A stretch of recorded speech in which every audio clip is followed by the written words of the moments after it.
Bacaan Alkitab hari ini dari kitab 2 Samuel pasalnya yang ke-13, Amnon dan Tamar. Sesudah itu terjadilah yang berikut.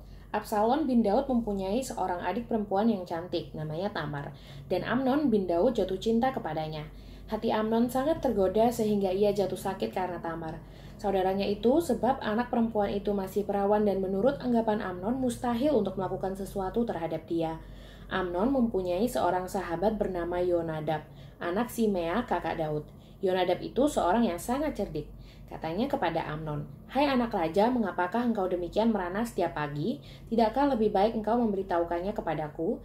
Kata Amnon kepadanya, "Aku cinta kepada Tamar, adik perempuan Absalom, saudaraku itu." Lalu berkatalah Yonadab kepadanya, "Berbaringlah di tempat tidurmu dan berbuat pura-pura sakit. Apabila ayahmu datang menengok engkau, maka haruslah engkau berkata kepadanya, 'Izinkanlah adikku Tamar datang memberi aku makan.' Apabila ia menyediakan makanan di depan mataku sehingga aku dapat melihatnya, maka aku akan memakannya dari tangannya." Sesudah itu berbaringlah Amnon dan berbuat pura-pura sakit. Ketika raja datang menengok dia, berkatalah Amnon kepada raja, "Izinkanlah adikku Tamar datang membuat barang 2 kue di depan mataku supaya aku memakannya dari tangannya." Lalu Daud menyuruh orang kepada Tamar ke rumahnya dengan pesan, "Pergilah ke rumah Amnon kakakmu dan sediakanlah makanan baginya."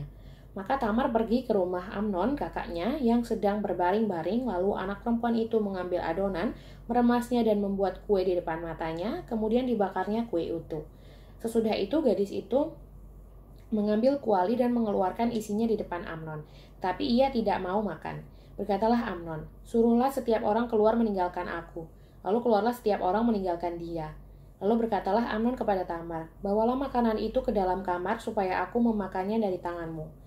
Tamar mengambil kue yang disediakannya itu, lalu membawanya kepada Amnon kakaknya ke dalam kamar.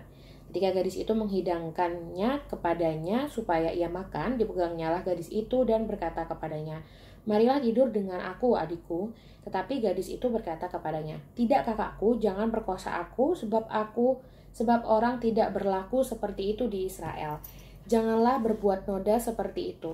Dan kemanakah aku bawa kecemaranku? Dengan engkau ini, engkau akan dianggap sebagai orang yang bebal di Israel. Oleh sebab itu berbicaralah dengan raja, sebab ia tidak akan menolak memberikan aku kepadamu." Tapi Amnon tidak mau mendengarkan perkataannya, dan sebab ia lebih kuat daripadanya, diperkosanyalah dia lalu tidur dengan dia. Kemudian timbullah kebencian yang sangat besar pada Amnon terhadap gadis itu, bahkan lebih besar benci yang dirasanya kepada gadis itu daripada cinta yang dirasanya sebelumnya. Lalu Amnon berkata kepadanya, "Bangunlah, nyalah." Lalu berkatalah gadis itu kepadanya, "Tidak kakakku, sebab menyuruh aku pergi adalah lebih jahat daripada apa yang telah kau lakukan kepadaku tadi." Tapi Amnon tidak mau mendengarkan dia. Dipanggilnya orang muda yang melayani dia, katanya, "Suruhlah perempuan ini pergi daripadaku dan kuncilah pintu di belakangnya." Gadis itu memakai baju kurung yang maha indah. Sebab demikianlah putri-putri raja yang masih perawan berpakaian, baju kurung panjang. Kemudian pelayan itu menyuruh dia keluar lalu mengunci pintu di belakangnya.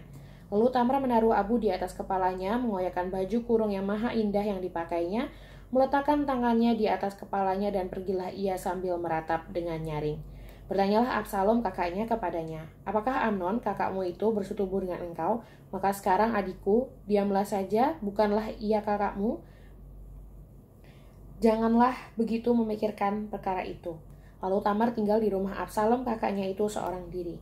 Ketika segala perkara itu didengar Raja Daud, sangat marahlah ia, dan Absalom tidak berkata-kata dengan Amnon, baik tentang yang jahat maupun tentang yang baik. Tetapi Absalom membenci Amnon sebab ia telah memperkosa Tamar adiknya. Amnon dibunuh, Absalom melarikan diri. Sesudah lewat 2 tahun, Absalom mengadakan pengguntingan bulu domba di Baal Hazor yang dekat kota Efraim. Lalu Absalom mengundang semua anak raja. Kemudian Absalom menghadap raja lalu berkata, "Hambamu ini mengadakan pengguntingan bulu domba. Kiranya raja dan pegawai-pegawainya ikut bersama-sama dengan hambamu ini." Tapi raja berkata kepada Absalom, "Maaf, anakku, jangan kami semua pergi, supaya kami jangan menyusahkan engkau." Lalu Absalom mendesak, tetapi raja tidak mau pergi. Ia hanya memberi restu kepadanya. Kemudian berkatalah Absalom, "Kalau tidak, izinkanlah kakakku Amnon pergi beserta kami." Tetapi raja menjawabnya, "Apa gunanya ia pergi bersama-sama dengan engkau?" Tetapi ketika Absalom mendesak, diizinkannyalah Amnon dan semua anak raja pergi beserta dia. Lalu Absalom memerintahkan orang-orangnya demikian, "Perhatikan, Apabila hati Amnon menjadi gembira karena anggur dan aku berkata kepadamu, paranglah Amnon, maka haruslah kamu membunuh dia. Jangan takut, bukankah aku yang memerintahkannya kepadamu? Kuatkanlah hatimu dan tunjukkanlah dirimu sebagai orang yang gagah perkasa. Orang-orang Absalom memperlakukan Amnon seperti yang diperintahkan Absalom.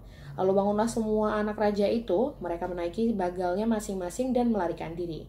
Mereka masih di tengah jalan ketika kabar sampai kepada Daud demikian.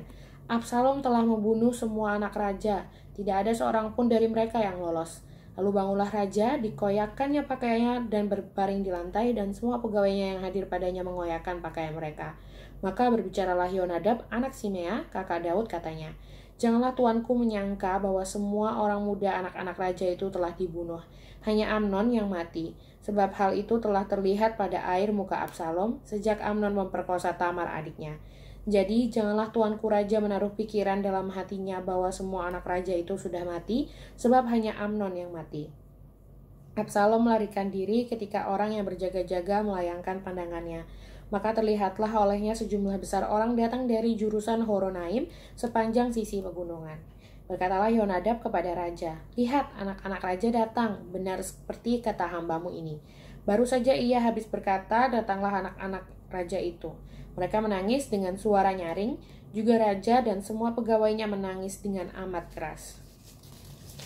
Absalom telah melarikan diri dan telah pergi kepada Talmai bin Amihur, raja negeri Gesur.